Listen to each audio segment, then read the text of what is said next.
Hello everyone, before I start this video I want to make an announcement about the future of this channel. I have a planned list of videos coming up called War of the Jewels, which will cover all the battles that were fought during the first stage. Okay, let's go. Even if you are a Middle-earth casual, you likely heard of Númenor, the island kingdom of the Second Age and the predecessor state to Gondor and Arnor. This was the greatest and strongest realm of men in the entire history of Arda. It had gigantic and numerous cities, an army with whom Sauron's servants dare not go up against, and an overseas colonial empire. But how exactly did Númenor become so strong? What made it so special and allowed it to reach heights never seen before or after? Okay, let's do a quick history lesson on Númenor. Númenor was founded at the beginning of the Second Age by Elrostar Miniatur on the island with the same name that had been raised by the Valar. After a few centuries of isolation, the Númenorians returned to Middle-earth, forging an alliance with the elves and beginning to colonize the coasts. Throughout the Second Age, the kingdom continued to grow in power and might, eclipsing all other realms. During the War of the Elves and Sauron, Númenor came to the aid of her allies, decisively crushing the Dark Lord's armies. This had a great effect on its people, as the Númenóreans became proud and desired immortality and wealth. Eventually, Númenor was divided into the king's men who followed the king and turned their backs on the elves and Valar, and the faithful, who remained true to the old ways. For 1,000 years, tensions continued to escalate between the two factions, culminating in the last king of Númenor, Ar-Pharazôn, attacking the undying lands of the Valar. This not only led to the destruction of Pharazôn's army, but also to the downfall of Númenor and the end of the greatest society in Middle-earth. There you go, I condensed 3,000 years of history in a few minutes. Now we know the history of Númenor, but what about the question? Why was it so strong compared to other realms? I mean, Lindon and Khazad-dûm also experienced centuries of peace and prosperity, but they still pale in comparison to Númenor. I'd like to draw attention to a small comparison between Númenor and the rest of the world. When Sauron began attacking Númenorian cities on the coast, Ar-Pharazôn set out with a large army towards Mordor. This army was so huge that Sauron's servants refused to fight and deserted him. A few centuries later, during the War of the Last Alliance, a host consisting of the full strength of the elves alongside men of Gondor, Arnor, and dwarfs attacked Sauron. This time Sauron's armies were not afraid and engaged the alliance in battle. So, one army from Númenor was able to stir fear into the hearts of Sauron's servants, while the combined force of the three peoples was unable to.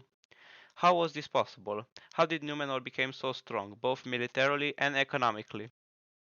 After the War of Wrath, the remaining Edain were given the island of Númenor in the middle of the Western Sea to settle. Here is where one of Númenor's greatest strengths comes, its geography.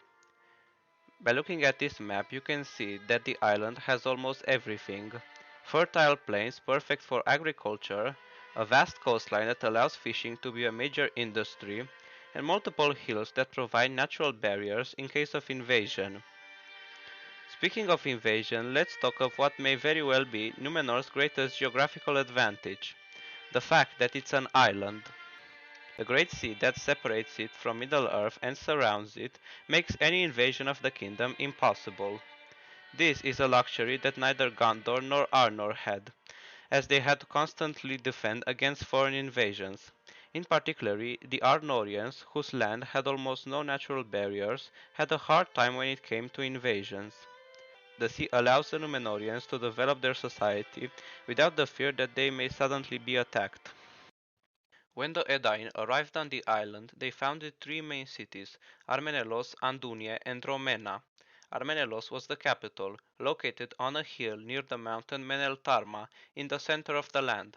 Andunia and Romena, who were located on the coast opposite to each other, doubled as both cities and havens. Andunia acted as the main base of communications with Valinor and the elves of Tol Eressëa, and Rōmena acted as the base of communications with Middle-earth. For the first centuries of the Second Age, Númenor was able to maintain these three large cities alongside other settlements. But as the age dragged on and the population increased, so did the need for more land. Thus began the colonization of Middle-earth. The Númenóreans first established the haven of Vignalonde at the mouth of the river Guaflo before continuing southwards and eastwards as far as Lebanon. So, the Númenóreans were not just able to maintain their cities at home, no, they were able to find and support settlements in far-off lands. Here is where I want to talk about another factor that makes Númenor so powerful, the Númenóreans themselves. For their efforts in the war against Morgoth, the Edain were blessed by the Valar. This blessing came with a host of benefits: increased stature and strength, increased wisdom and intelligence, increased skill and craft, but the most well-known blessing was their increased lifespan. Elrostar Miniatur lived for 500 years, and for the next 1,000 years his descendants usually lived for 350 years. As for the regular Númenóreans, they lived for around 250 years, sometimes even reaching 300. All of Númenor's benefits can be seen during the War of the Elves and Sauron. When the conflict began, Númenor, thanks to the Great Sea and its huge navy, was free from any danger. As such, the Númenóreans had time to gather and train a land army, and when they finally arrived, they were able to single-handedly contest with Sauron's forces that had defeated and routed the elves, men, and dwarfs of Middle-earth. Thanks to their colonial outposts on the Guaflo, they were able to not just defeat Sauron in battle, but also catch his forces in between hammer and anvil, reducing his vast army to merely a bodyguard. After the war, the Númenóreans established domains on the coast and begin oppressing the natives. As the shadow falls on Númenor and many Númenóreans begin to oppose the Valar, their blessing and all the abilities that came with it deteriorate. Still, the power and wealth of Númenor continues to grow, and by the time Ar-Pharazôn becomes king, the Númenorian Empire had reached the peak of its strength, and according to Nature of Middle-earth, boasted a population of 50 million on the island alone.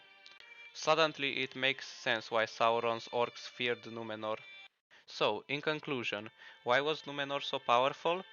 The primary answers are its perfect geography that provided multiple resources and numerous raw materials, as well as offering many natural barriers, and the Númenóreans themselves, who were not just superior physically, mentally, and technologically, but also very numerous, with a vast pool of manpower that could be drawn not just from their home island, but also from their vast colonies. If not for their assault on Valinor, they would have easily dominated the rest of the world, becoming a global power, the likes of whom not seen since Morgoth's defeat. Thank you everyone for watching. Númenor is one of my favorite parts about Tolkien's Legendarium, and this video was very fun to make. I hope everyone enjoyed it or at least found it interesting.